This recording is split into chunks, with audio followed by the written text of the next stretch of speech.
మీ పిల్లల భవిష్యత్తును దిశానిర్దేశం చేసే విద్యా మహోత్సవ్ Dream9 మీడియా ఆధ్వర్యంలో ఈ ఫిబ్రవరి 1న మన ఖమ్మంలో జరగనుంది.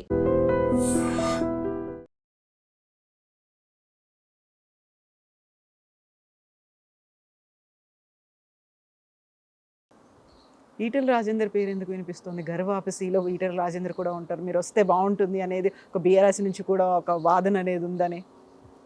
ఇక వాళ్ళే ప్రమోట్ చేస్తా అంటారు, ఇట్లాంటివన్నీ వాళ్ళే ఇట్లాంటి ప్రమోట్ చేస్తారు. వాళ్ళని అడగండి, చెప్తారు. మీరేమంటారు? నేను అనేకసారి చెప్పున్నా, మళ్ళీ ఏం చెప్తా, అది అరిగిపోయింది. మళ్ళీ అదే ఎందుకు వస్తూ ఉంటుంది ఊరికే? వాళ్ళకు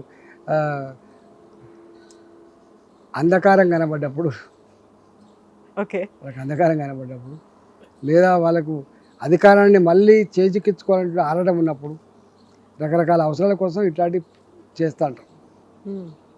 ఇప్పుడు బీజేపీ ఎట్లుంది అంటారు మీరు? బీజేపీలో మీరు కంఫర్టబుల్గా ఉన్నారా, లేకుంటే గ్రూపుల వల్ల కొంచెం ఏమైనా ఉక్కిరిబిక్కిరి అవుతుందా, సఫకేషన్ లాగా ఉందా మీకు? నేను ఇంతకుముందు ఒక మాట చెప్పిన, రాజకీయాలు ముళ్ళబాట అని చెప్పిన. అవును, రాజకీయాలు ఇట్లా బాగా ఫుల్ రోజువారీగా సంతోషంతో రోజువారీగా ఇట్లా అన్ని సమకూరేటువంటి వ్యవస్థలు ఉండవు, ఎవరికి ఉండవు, గుర్తుపెట్టుకోండి. సో ఇక్కడ కిషన్ రెడ్డి వర్గం ఒకటి, బండి సంజయ్ వర్గం ఒకటి, ఆ తర్వాత రఘునందను, ఈటెల రాజేందరు, లేకుంటే ధర్మపురి అరవింద్, ఇలా 8 మంది ఎంపీలు 8 మంది డిఫరెంట్గా ఉన్నారు అనే ఒక మాట. అట్లా బయట అనుకుంటారు కానీ అట్లా ఉండదా? నిన్న ధర్మపురి అరవింద్ ఒక మాట అన్నాడు, నేను రఘునందన్ కలిస్తే బీఆర్ఎస్ పార్టీని గల్లంతు చేస్తాము అనేటువంటి మాట. అక్కడ కేవలం ఆ ఇద్దరే ఉన్నారు, మొత్తం బీజేపీ గురించి చెప్పలేదు ఆయన. తెలియదు మరి వాళ్ళు ఏ కాంటాక్ట్స్ అన్నారో వాళ్ళని అడగండి. ఓకే, సో ఇప్పుడు ఈటెల రాజేందర్ నెక్స్ట్ అధ్యక్షుడు అవుతారా, కేంద్ర మంత్రి అవుతారా? ఇప్పుడు తెలియదు కదా, ఏమీ తెలియదు మీకు అసలు. ఇప్పుడు అధ్యక్షుని అయితేనా లేకపోతే మంత్రి అవుతా ఇట్లా చెప్తారండి మాది.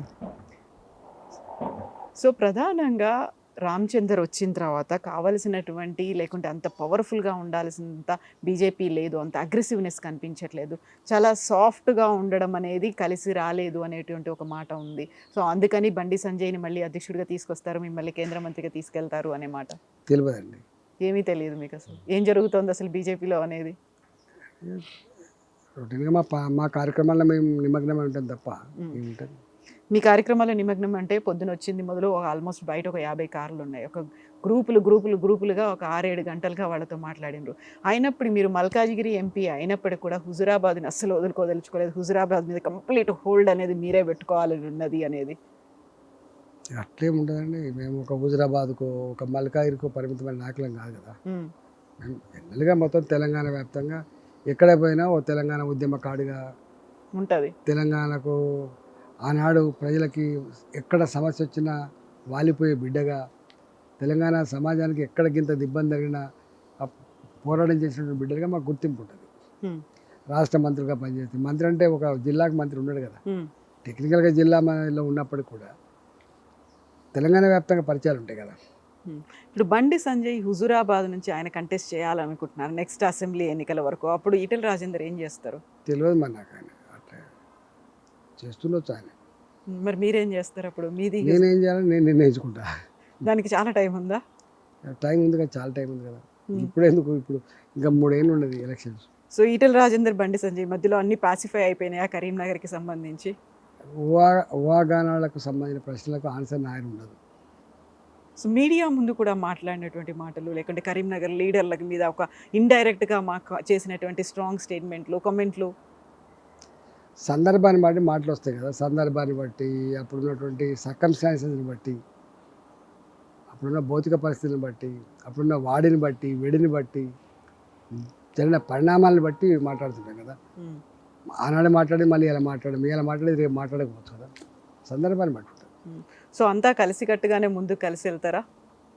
తప్పకుండా అనుకుంటున్నాం. అంటే అనుకుంటున్నారు, అది కేవలం ఈటెల రాజేందర్ అనుకుంటున్నాడా? అందరి దగ్గర నుంచి కూడా అదే మాట ఉందా? అందరూ అనుకోవాలి కదా, లీడర్ అంటూ కూడా మొట్టమొదటి ఉండాల్సిన క్యారెక్టరే కలిసిమెలిసి పనిచేయాలనే క్యారెక్టర్ ఉండాలి. దానికోసం ఏం చేయాలంటారు? ఈ మధ్య కాలంలోనే విన్నది, ప్రధానమంత్రి నరేంద్ర మోదీ తెలంగాణ ఎంపీలతో మాట్లాడారు, ఆ తర్వాత ఛత్తీస్గఢ్ మిగతా రాష్ట్రాల ఎంపీలతో మాట్లాడినప్పుడు ఇక్కడ మనం అనుకున్నంతగా చెయ్యట్లేదు, ఓవైసీని చూసి నేర్చుకోండి, సోషల్ మీడియా కావచ్చు మిగతాది ఏదైనా కానీ అంతగా అగ్రెసివ్గా వెళ్ళట్లేదు అనేటువంటి ఒక మాట. మాట్లాడరా? నో కామెంటా? చూడాల్సింది, నేర్చుకోవాల్సింది, ఫాలో అవ్వాల్సింది ఏం లేదా? సందర్భం అయితే చెప్తాం. ఇప్పుడు రాలేదా అసలు? ఇంకా టైం ఉందా దానికి?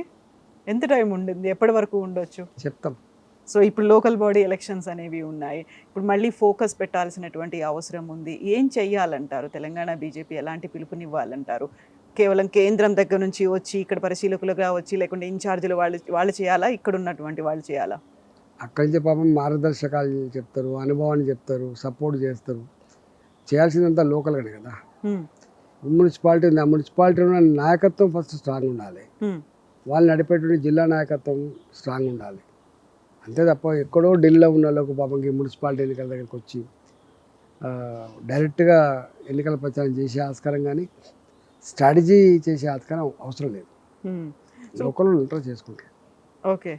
సో దానికోసం టైం చాలా తక్కువ ఉంది. 15 రోజులు కూడా లేదు. మీరు చెప్పినట్టుగా ఒక కలెక్టివ్గా ఉండాలి, కార్యకర్తలను కలుపుకుపోవాలి, ప్రతి ఒక్కరిని ఇన్వాల్వ్ చేయాలి.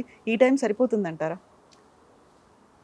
స్థానిక సంస్థల ఎన్నికలు కదా, చిన్నవి కదా. మున్సిపాలిటీలు అంటే జస్ట్ 1000 ఓట్లు 5000 ఓట్ల కంటే ఎక్కువ లేవు నాకు తెలిసి. అయినప్పటికీ కూడా చాలా ప్రెస్టీజియస్గా భావిస్తున్నారు ఎందుకో అంటే గెలుపు అనేది తప్పకుండా ప్రెస్టీజియస్ తీసుకుంటుంది ప్రతి పొలిటికల్ పార్టీ. ఇవన్నీ బేస్ కదా. అవును. రేపు వాళ్ళకి ప్రభుత్వాన్ని ఏర్పాటు చేయాలంటే సర్పంచ్లకు గెలవాలని కోరుకుంటాం, ఎంపీటీసీలు గెలవాలని కోరుకుంటారు, మున్సిపాలిటీలా క్యాప్చర్ చేసుకోవాలని కోరుకుంటాడు. ఇవన్నీతో పాటు అవి ఉంటేనే అది తప్ప కేవలం అక్కడ మాత్రమే అధికారం ఉండి మిగతా అన్ని లేకపోతే కూడా సమగ్రమైన అభివృద్ధి కానీ కోఆర్డినేషన్ కానీ ఉండే ఆస్కారం ఉండదు. సో ఇప్పుడు ఈటెల రాజేందర్ అభిమానులతో కొంతమందితో మాట్లాడినప్పుడు వాళ్ళు అన్న మాట ఏంటంటే, ఒక రేవంత్ రెడ్డి ఒక బండి సంజయ్ కలుస్తున్నారు ఈటెల రాజేందర్ని దెబ్బతీయడానికి అనే ఒక మాట. మా అన్నకి దక్కాల్సినంత ఒక పేరో గౌరవమో లేకుంటే మనం ఇప్పటిదాకా చూసినటువంటి అవన్నీ మిస్ అయిపోతున్నాయి, కొంచెం తగ్గినట్టుగా కనిపిస్తున్నాడు మా అన్న అనే మాట. బయట పాపం మీ అభిమానులు వాళ్ళు ఏ కోణంలో చూస్తున్నారో పాపం, వాళ్ళ అసెస్మెంట్ ఏందో వాళ్ళకెరక, నాకేమైనా తెలుస్తుంది. ఓకే. వాళ్ళ అభిప్రాయాన్ని ఎట్లా చెప్పగలుగుతారు? గతంలో ఈటెల రాజేందర్ అన్నని ఊహించుకున్నట్టుగా మా రాజేందర్ అన్న అట్లుండే, అంత గొప్పగా ఉండే, ఇప్పుడు కొంచెం తగ్గినట్టున్నాడు. ఏముండదు, సైలెంట్ గట్టినే ఉన్నా, ఇప్పుడు గట్టినే ఉంటా, రేపు కూడా గట్టినే ఉంటా. ఓకే. ఏం మార్పు ఉండదు.